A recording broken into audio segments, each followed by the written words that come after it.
ಆಫ್ರಿಕಾದ ಕಪ್ಪು ಬಣ್ಣ, ದಪ್ಪನೆ ತುಟಿ, ಗುಂಗುರು ಕೂದಲು, ಆ ಜೀವಿಗಳು ಸಾಕಷ್ಟಿದೆ.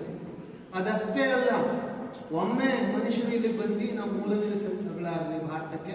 ಅನಂತರ ಒಂದಷ್ಟು ಜನ ಬಂದ್ರು, ಅವರು ನಮ್ಮನ್ನ ಆಕ್ರಮಣ ಮಾಡಿದ್ರು, ನಮ್ಮ ಸಂಸ್ಕೃತಿಯನ್ನ ಬದಲಾವಣೆ ಮಾಡಿದ್ರು, ಅಥವಾ ನಮ್ಮ ಸಂಸ್ಕೃತಿಯ ಜೊತೆಗೆ ಸೇರಿ ಹೊಸ ಸಂಸ್ಕೃತಿಯನ್ನ ಸೃಷ್ಟಿ ಮಾಡಿದ್ರು.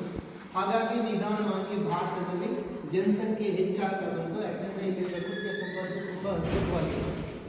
ಈ ಜನಸಂಖ್ಯೆ ಹೆಚ್ಚಾಗಿ ನಮ್ಮದೇ ಆದಂತಹ ಒಂದು ವಿಶಿಷ್ಟವಾದ ಭಾಷೆ, ಲಿಪಿ ಇವನ್ನೆಲ್ಲ ಸಾಕಷ್ಟು ನಮ್ಮ ಭಾರತದಲ್ಲಿ ನಾವೇ ಬೆಳೆಸ್ಕೊಂಡು ಬಂದಿದ್ದೇವೆ. ಹಾಗಾಗಿ ನೂರಾರು ಭಾಷೆಗಳು ಈ ಭಾರತದಲ್ಲಿ ಸೃಷ್ಟಿಯಾದವು, ನೂರಾರು ಸಂಸ್ಕೃತಿಗಳು ಸೃಷ್ಟಿಯಾದವು, ಧರ್ಮಗಳು ಸೃಷ್ಟಿಯಾದವು. ಧರ್ಮಗಳಲ್ಲಿ ವಿವೇಚನೆ ಬಂತು, ಬುದ್ಧ ಧರ್ಮ ಬಂತು, ಜೈನ ಧರ್ಮ ಬಂತು. ಬಹುಶಃ ಹಿಂದೂ ಧರ್ಮ ಅಂತಕ್ಕಂಥ ಪದ ಬಂದಿದ್ದು ಬ್ರಿಟಿಷರು ಬಂದ ಮೇಲೆ. ಇಲ್ಲಿವರೆಗೂ ಹಿಂದೂ ಧರ್ಮ ಅಂತ ಇರಲಿಲ್ಲ, ಪ್ರಕೃತಿಯ ಧರ್ಮವನ್ನ ಪಾಲಿಸಿಕೊಂಡು ಬಂದಿದ್ವಿ. ನಮಗೆ ಗೊತ್ತಿರೋ ರೀತಿ ಯಾವುದೋ ಒಂದು ಪ್ರಾಣಿನೋ, ಒಂದು ಕಲ್ಲನೋ, ಜೀವನದ ಒಂದು ಭಾಗನೋ, ನಮ್ಮ ಶರೀರದ ಒಂದು ಭಾಗನೋ ಪೂಜೆ ಮಾಡಿಕೊಂಡು ಬದುಕ್ತಾ ಇದ್ವಿ. ಅದರಿಂದ ನಮಗೇನೋ ಒಳ್ಳೆ ಭಾವನೆ ನಮ್ಮ ಹಿರಿಯರು ಹೇಳಿದ್ರು, ಸತ್ಯ ಅಂದ್ಕೊಂಡು ಭಾವಿಸಿಕೊಂಡು ಧರ್ಮದ ಸೃಷ್ಟಿಯಾಯಿತು. ನಳಂದ ತಕ್ಷಶಿಲಾ ವಿಶ್ವವಿದ್ಯಾಲಯದಲ್ಲಿ ಅತ್ಯಂತ ಉನ್ನತವಾದ ಶಿಕ್ಷಣವನ್ನು ನೀಡ್ತಾ ಇದ್ರು. ಅಲ್ಲಿ ಈ ಪ್ರಕೃತಿಯ ಒಂದು ವಿಸ್ಮಯಗಳೇನಿದೆ, ಆ ವಿಸ್ಮಯಗಳನ್ನ ಅರ್ಥ ಮಾಡ್ಕೊಳ್ತಕ್ಕಂಥ ಪ್ರಯತ್ನ ನಡೀತು. ಮನುಷ್ಯರು ದುಡಿದಂತ ಒಂದು ಸಂಪತ್ತಿನ ಒಂದು ಭಾಗವಾಗಿ ಆ ಅಧ್ಯಯನಕ್ಕೆ ಕೊಟ್ಟಿದ್ರಿಂದ ಕೆಲವರು ನಿರಂತರವಾಗಿ ಅದನ್ನು ಅಧ್ಯಯನ ಮಾಡಿ, ಸಂಶೋಧನೆ ಮಾಡಿ, ಹೊಸ ವಿಜ್ಞಾನವನ್ನ, ಜ್ಞಾನವನ್ನ ಬೆಳೆಸ್ತಾ ಬಂದರು. ನಳಂದ ತಕ್ಷಶಿಲಾ ವಿಶ್ವವಿದ್ಯಾಲಯ ಕೇಳಿದ್ದೀರಾ? ಅಲ್ಲಿ ಉತ್ಪತ್ತಿಯಾದಂತಹ ಜ್ಞಾನ ಸಂಪತ್ತು ಜನರ ಶ್ರಮ, ದುಡಿಮೆಯ ಫಲವಾಗಿ ನಾವು ನೀಡಿದ್ರಿಂದ ಅವರು ಅಂತಹ ಸಂಶೋಧನೆಯನ್ನ, ವಿಜ್ಞಾನದ ಮಾಹಿತಿಯನ್ನ, ಜ್ಞಾನದ ಮಾಹಿತಿಯನ್ನ ಸಂಗ್ರಹಿಸಲಿಕ್ಕೆ ಸಾಧ್ಯ ಆಯಿತು. ಈ ಅದ್ಭುತವಾದ ಜ್ಞಾನ ಮಾಹಿತಿಯನ್ನ ಯುರೋಪ್ನವ್ರು ಬಂದರು, ಅರಬ್ ದೇಶದವ್ರು ಬಂದರು, ಅನುವಾದ ಮಾಡಿಕೊಂಡ್ರು, ಅವ್ರ ದೇಶಕ್ಕೆ ತಗೊಂಡು ಹೋದ್ರು. ಆಮೇಲೆ ಯಾರೋ ಒಂದ್ಸಾರಿ ಇಲ್ಲಿರ್ತಕ್ಕಂಥ ಜ್ಞಾನ ಸಂಪತ್ತನ್ನ ನಾಶ ಮಾಡಬೇಕು ಅಂತ ಹೇಳಿ ಇಲ್ಲಿರ್ತಕ್ಕಂಥ ಗ್ರಂಥಾಲಯವನ್ನ ಬೆಂಕಿ ಇಟ್ಟು ಸುಟ್ಟೋಯ್ತು. ಅನಂತರ ಬಂದಂತ ಜನರ ಆಕ್ರಮಣಕ್ಕೆ ನಾವು ಗೊತ್ತಾದ್ವಿ. ಯಾರಿಗೆ ವಿಜ್ಞಾನ ಮತ್ತು ತಂತ್ರಜ್ಞಾನದ ಅನುಕೂಲಗಳಿದ್ವು ಅವರು ನಮ್ಮನ್ನು ಆಳ್ಲಿಕ್ಕೆ ಶುರುವಾಯಿತು. ಕುದುರೆ ಬಂತು, ಕುದುರೆ ನಮ್ಮ ಹತ್ರ ಇರಲಿಲ್ಲ, ಹಸು ಇತ್ತು, ದನ ಇತ್ತು, ಹಾಗಾಗಿ ಕುದುರೆ ವೇಗವಾಗಿ ಓಡ್ತಾ ಇತ್ತು. ಕುದುರೆಯನ್ನ ತಗೊಂಡು ಬಂದವರು ಮಾಲೀಕರಾದ್ರು, ನಾವು ಆಳುಗಳಾದ್ರು.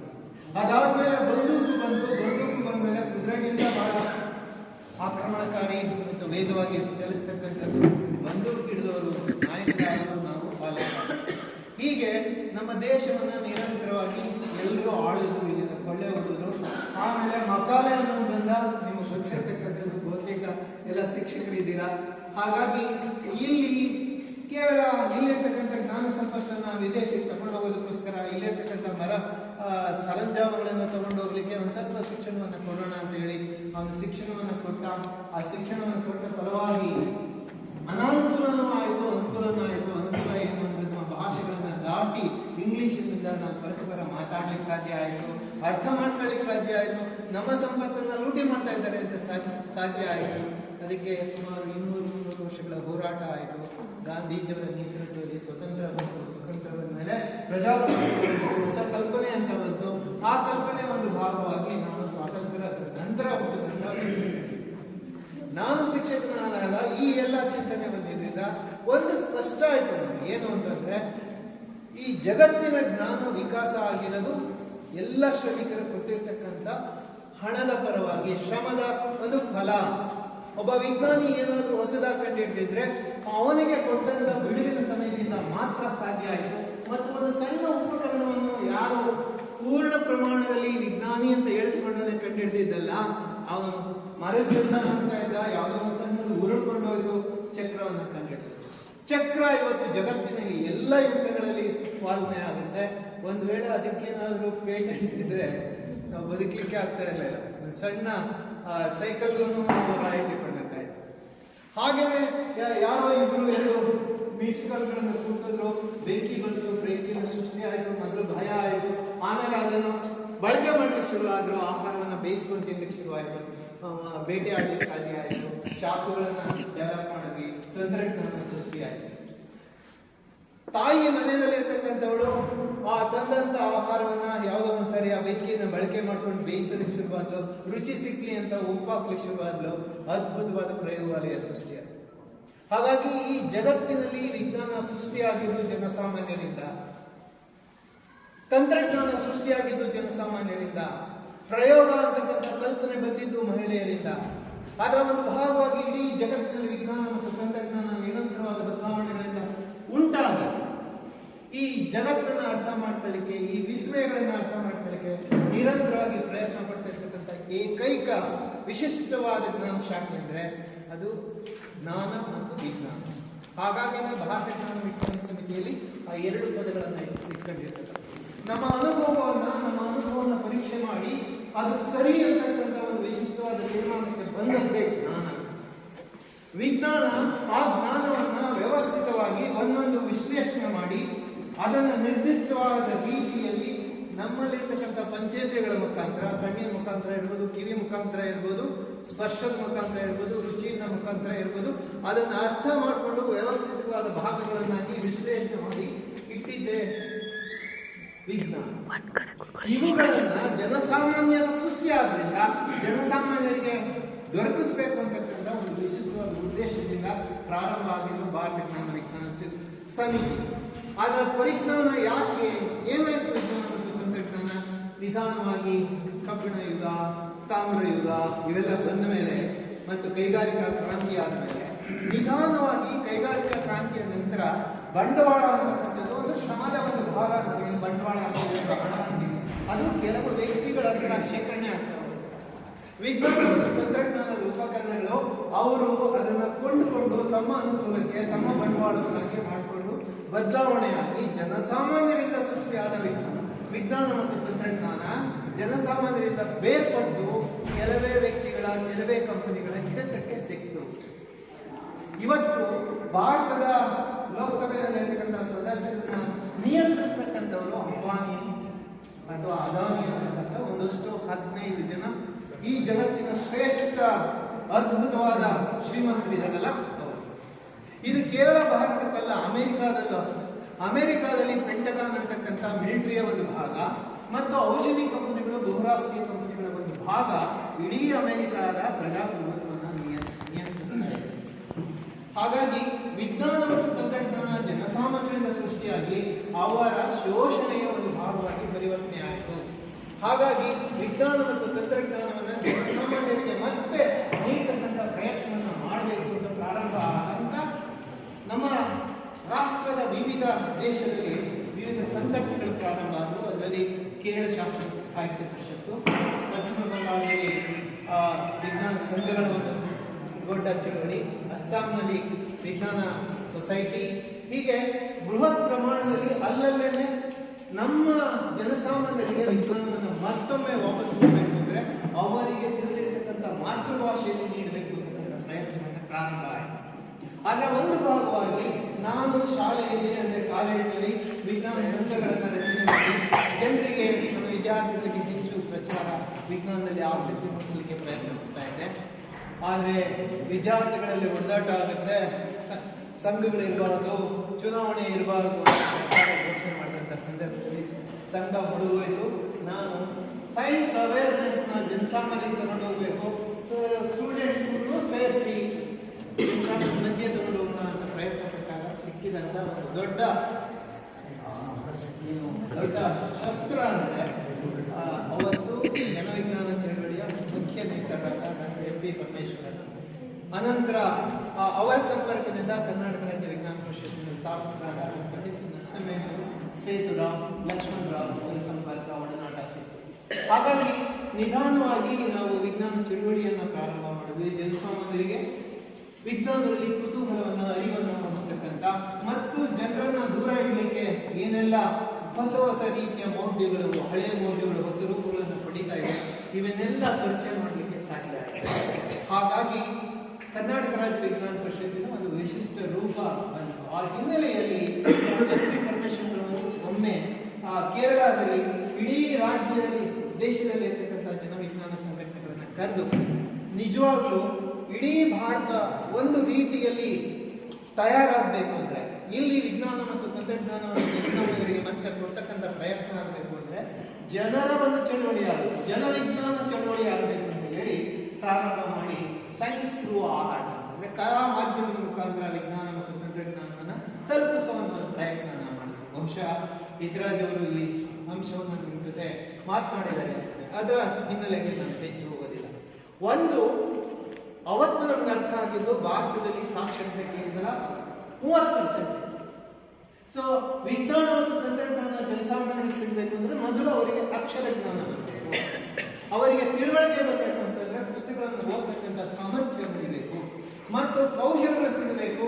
ರೋಗಗಳಿಂದ ಮುಕ್ತರಾಗಬೇಕು ಅಂದ್ರೆ ರೋಗಗಳನ್ನ ತಡೆಹಿಡಿಯುವ ಪ್ರಿವೆಂಟ್ ಮಾಡ್ತಕ್ಕಂಥ ತಂತ್ರ ವಿಧಾನಗಳು ಪರಿಚಯ ಆಗಬೇಕು ಮತ್ತು ಅತ್ಯಂತ ಮಟ್ಟದಲ್ಲಿರ್ತಕ್ಕಂಥ ಕೃಷಿ ಕಾರ್ಮಿಕರಿಗೆ ಬೇಕಾದಂಥ ಹೊಸ ತಂತ್ರಜ್ಞಾನವನ್ನು ಪರಿಚಯ ಮಾಡಿಕೊಡ್ಬೇಕು, ಸೌರಶಕ್ತಿಯ ಬಳಕೆಯನ್ನು ಹೆಚ್ಚು ಮಾಡಬೇಕು. ಇವೆಲ್ಲವನ್ನ ಆಲೋಚನೆ ಮಾಡಿ ಕಲಾ ಮಾಧ್ಯಮ ಇವತ್ತು ಜನಸಾಮಾನ್ಯರಿಗೆ ಅತ್ಯಂತ ಪ್ರಿಯವಾದ ಮಾಧ್ಯಮ.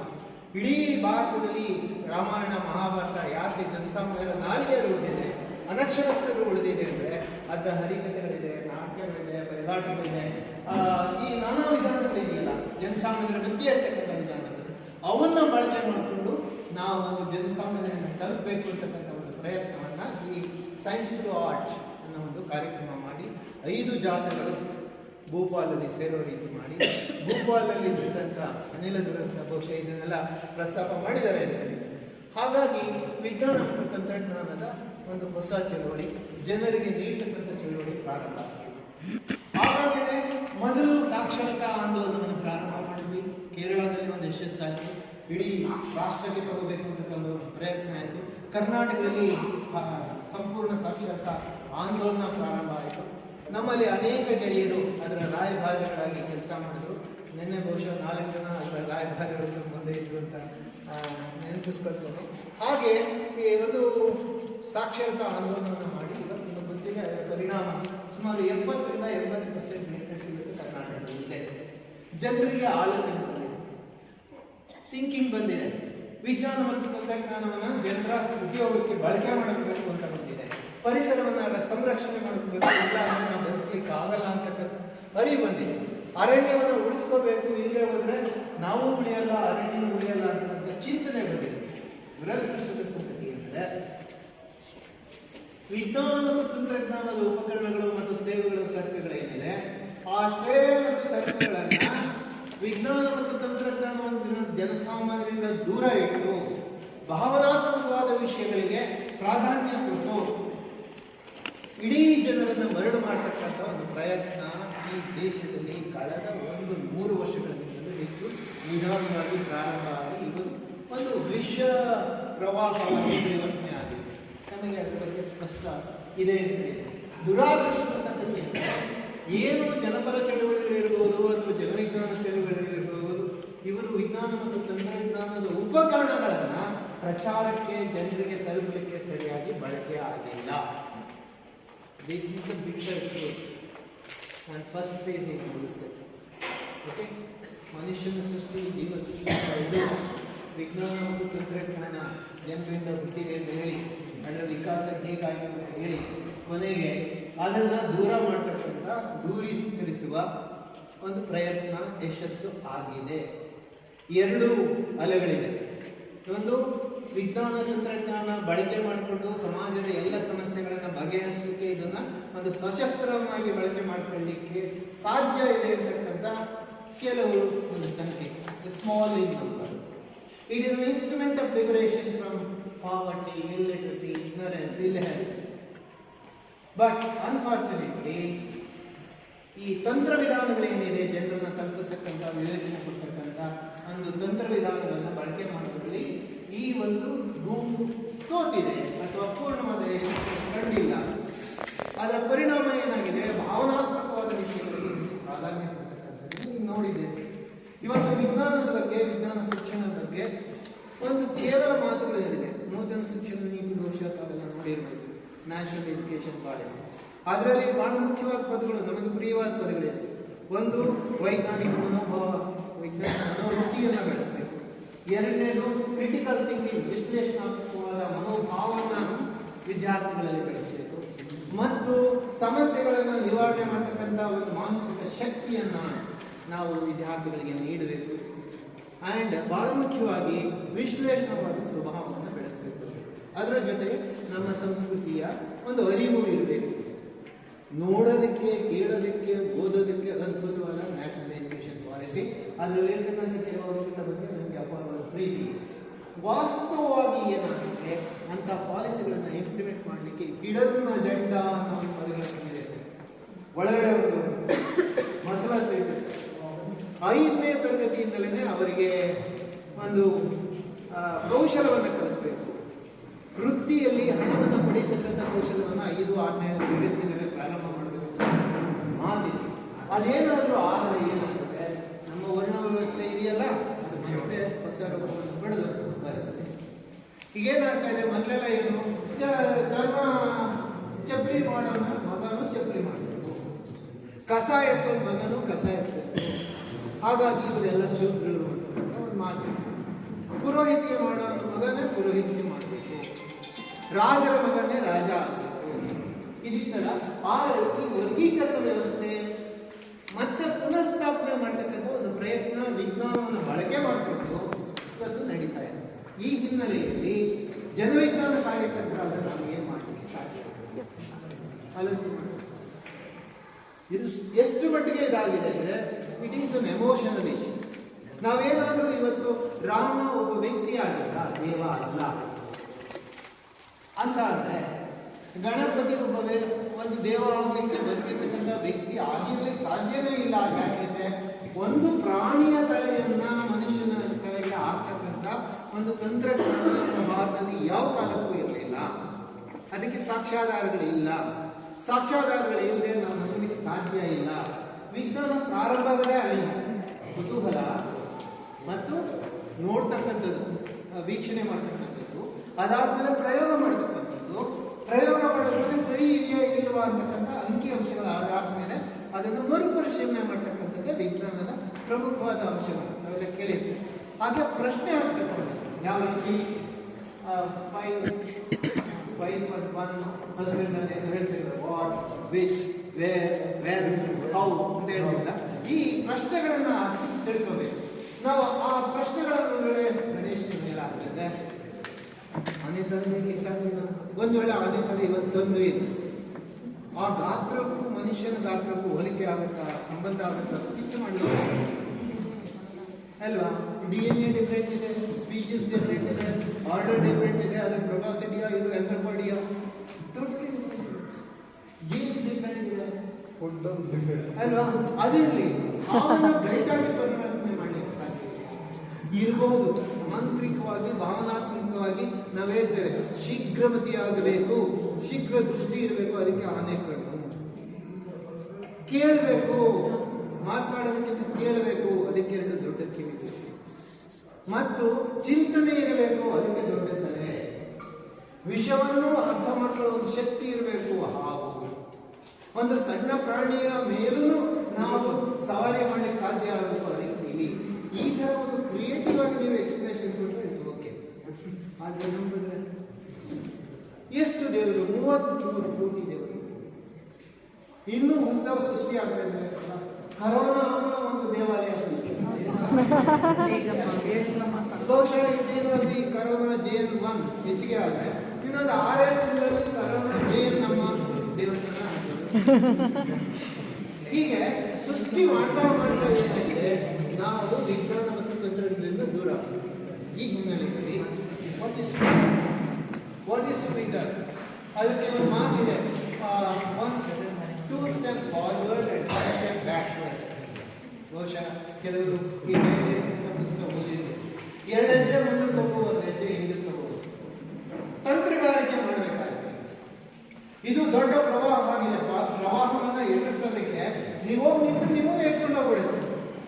ಪ್ರವಾಹದ ಜೊತೆಯಲ್ಲಿ ಇಟ್ಟುಕೊಂಡೆ ಪ್ರವಾಹವನ್ನು ನಿಧಾನವಾಗಿ ನಿಯಂತ್ರಿಸತಕ್ಕಂಥ ಮತ್ತು ಸಂಘಟನೆಯನ್ನು ಮಾಡಿ ಅದನ್ನು ತಡೀತಕ್ಕಂಥ ಅಥವಾ ಬರದೇ ಇರೋದಕ್ಕೆ ದೊಡ್ಡ ಅಣೆಕಟ್ಟನ್ನು ಆಗ್ತಕ್ಕಂಥ ಒಂದು ಪ್ರಯತ್ನವನ್ನು ಮಾಡೋದು ಸಾಧ್ಯತೆ ಒಂದು ಸಮಯ ಇವತ್ತು ಬಂದಿದೆ ಸ್ನೇಹಿತರೆ. ಹಾಗಾಗಿ ಯುವಕರು ತಾವು ಏನು ಮಾಡಬಹುದು ಸಮಾಜದಲ್ಲಿ? ಮೊದಲನೇದಾಗಿ ಜನಸಂಪರ್ಕವನ್ನು ಇಟ್ಕೊಳ್ಬೇಕು. ಯಾರೇ ಆಗಲಿ, ಅವರು ಮಹಾನ್ ಭಕ್ತಾದಿಗಳಾಗಲಿ, ಮಹಾನ್ ವಿರೋಧಿಗಳಾಗಲಿ, ಪ್ರಗತಿಪರರಾಗಲಿ, ಜನಸಂಪರ್ಕವನ್ನು ಇಟ್ಕೋಬೇಕು, ಬಹಳ ಮುಖ್ಯ. ಮತ್ತು ಆ ಜನರೊಡನೆ ನಿಮ್ಮ ವಿಚಾರಗಳನ್ನು ಅವಕಾಶ ಸಿಕ್ಕಾಗ ಹಂಚ್ಕೋಬೇಕು. ಸಾಧ್ಯ ಆದರೆ ಒಂದೆರಡು ಪ್ರಯೋಗಗಳನ್ನ ಅಥವಾ ಮಾದರಿಗಳನ್ನ ಅವರಿಗೆ ಪರಿಚಯ ಮಾಡಿಕೊಡ್ಬೇಕು. ಈ ಉದಾಹರಣೆಗೆ, ಈ ಪುಷ್ಪಕ ವಿಮಾನ ರಾವಣ ಕೊಟ್ಕೊಂಡು ಅವತ್ತಿಗೆ ವಿಮಾನ ಇತ್ತು, ಅದನ್ನು ಮಂತ್ರಿಗಳು ಹೇಳ್ಬೇಕು, ವಿಮಾನ ಇತ್ತು. 100 ಜನ ಕೌರವರು ಹುಟ್ಟಿದ್ದು ಯಾವುದೋ ಒಂದು ಸಣ್ಣ ಪಾತ್ರೆಯಿಂದ, ಟಿಶ್ಯೂ ಕಲ್ಚರೇ ಅವತ್ತಿತ್ತು, ಕ್ಲೋನಿಂಗ್ ಇತ್ತು, ಮಂತ್ರಿಗಳೇ ಹೇಳಿದ್ರು. ಆಯ್ತಪ್ಪ, ಪುರಾಣವನ್ನು ಓದೋರೆಲ್ಲ ಇದ್ದಾರೆ. ಸಂಸ್ಕೃತ ಪ್ರಾಧ್ಯಾಪಕರು ಡಾಕ್ಟರ್ ಜಿ ರಾಮಕೃಷ್ಣ ಇದ್ದಾರೆ, ಡಾಕ್ಟರ್ ಬಾಲಚಂದ್ರ ರಾವ್ ಇದ್ದಾರೆ. ಎಲ್ಲ ಮೂಲ ಉಪನಿಷತ್ತುಗಳನ್ನ, ಮೂಲ ಗ್ರಂಥಗಳನ್ನ ಸಂಸ್ಕೃತದಲ್ಲೇ ಅಧ್ಯಯನ ಮಾಡಿದ್ದಾರೆ. ಬಾಲಚಂದ್ರ ರಾವ್ ಹೇಳಿದ್ದಾರೆ, ಯಾರೋ ಬರೆದಿರ್ತಕ್ಕಂಥ ಸಂಸ್ಕೃತ ಶ್ಲೋಕಗಳಲ್ಲಿ ಒಂದು ವಿಮಾನದ ಕಲ್ಪನೆ ಇದೆ, ಅದರ ಅಳತೆಗಳನ್ನು ಹಾಕಿ ಸೃಷ್ಟಿ ಮಾಡಿದೀವಿ, ಅದು ಆಗ್ಲಿಕ್ಕೆ ಸಾಧ್ಯ ಇಲ್ಲ. ಊಹೆ ಮನುಷ್ಯನಿಗೆ ವಿಸ್ಮಯ ಅನ್ನೋದು ಭಾರಿ ಕುತೂಹಲ. ಒಂದು ಪಕ್ಷಿ ನೋಡಿದಾಗ ನಾನು ಪಕ್ಷಿ ಆಗಲಿ ಚೆನ್ನಾಗಿದೆ ಇವತ್ತು ನಮ್ಗೆ ಯಾಕನ್ಸಲ್ಲ ಅನ್ಸುತ್ತೆ. ಆಕಾಶದಲ್ಲಿ ನಕ್ಷತ್ರ ಬೀಳ್ತಾ ಇದ್ರೆ ಅಲ್ಲೇನಾದ್ರೂ ಇದೆಯೋ ಏನೋ, ನಾನು ಹೋಗಿದ್ರೆ ಹೇಗೆ ಅಂತ ಅನ್ಸುತ್ತೆ. ಚಂದ್ರ ನೋಡಿದ್ರೆ ಹೌದು, ಚಂದ್ರ ಅಲ್ಲಿ ಮನೆ ಕಟ್ಕೊಂಡ್ರೆ ಎಷ್ಟು ಚೆನ್ನಾಗಿರುತ್ತೆ ಅಂತ ಯಾರೋ ಒಂದು ಕಾದಂಬರಿನೂ ಬರೆದಿರ್ತಾರೆ, ಒಂದು ಹಾಡನ್ನು ಬರ್ತಿರ್ತಾರೆ. ಅದೇ ಏನು ಶನಿದೇವರನ್ನು ಶನಿ ಗ್ರಹದಲ್ಲೂ ಹೋಗಿ ಬಳೆಗಳ ಮೇಲೆ ಡ್ಯಾನ್ಸ್ ಮಾಡ್ಬೋದು ಅಂತ ಕೆಲವರು ಊಹೆ ಮಾಡ್ತಿರ್ತಾರೆ. ಊಹೆ ಮೊದಲು, ಅದರ ವಾಸ್ತವ ಇದೆ. ಆ ಗ್ರಹಗಳ ಅನಿಲಗಳ ಸ್ವರೂಪ ಇದೆ, ಘನರೂಪ ಇದೆ. ಇವೆಲ್ಲವನ್ನ ನಾವು ವಿಶ್ಲೇಷಣೆ ಮಾಡಬೇಕು. ಹಾಗಾಗಿ ಜನಸಂಪರ್ಕ ಮೊದಲನೇ ಹೆಜ್ಜೆ. ಎರಡನೇದು, ಆ ಜನಸಂಪರ್ಕನ ಅವಕಾಶ ಸಿಕ್ಕಾಗ ಅವ್ರ ಜೊತೆಗೆ ಚರ್ಚೆ ಮಾಡ್ತಕ್ಕಂಥದ್ದು, ಪ್ರಯೋಗಗಳನ್ನು ತೋರಿಸ್ತಕ್ಕಂಥದ್ದು, ಮತ್ತು ಪ್ರತಿಯೊಂದಕ್ಕೂ ಈ 6 ವಿಜ್ಞಾನದ ವಿಧಾನಗಳಿದೆಯಲ್ಲ, ಕುತೂಹಲ, ನೋಡ್ತಕ್ಕಂಥದ್ದು, ವೀಕ್ಷಣೆ ಮಾಡ್ತಕ್ಕಂಥದ್ದು, ಪ್ರಯೋಗ ಮಾಡ್ತಕ್ಕಂಥದ್ದು. ಈಗ ಉದಾಹರಣೆಗೆ, ಯಾರೋ ಈಗ ಬೂದಿ ಸೃಷ್ಟಿ ಮಾಡೋದು ಅಂದ್ರೆ ಹಣ ನಿಲ್ಸಿ, ಸ್ವಲ್ಪ ಬೆರಳು ಆಡಿಸಿ, ಅಪ್ಪ ಕೈಯಲ್ಲಿ ಹಿಡಿಯೋದು ಬೇಡಪ್ಪ, ಇನ್ನು ಎಂಥದ್ದು ಸಣ್ಣ ಬೂದಿ ಮಂತ್ರಿಗೆ ಮಾತ್ರ ಬಂಗಾರ ಚೇಂಜ್ ಮಾಡ್ಕೊಳ್ಬೇಡ,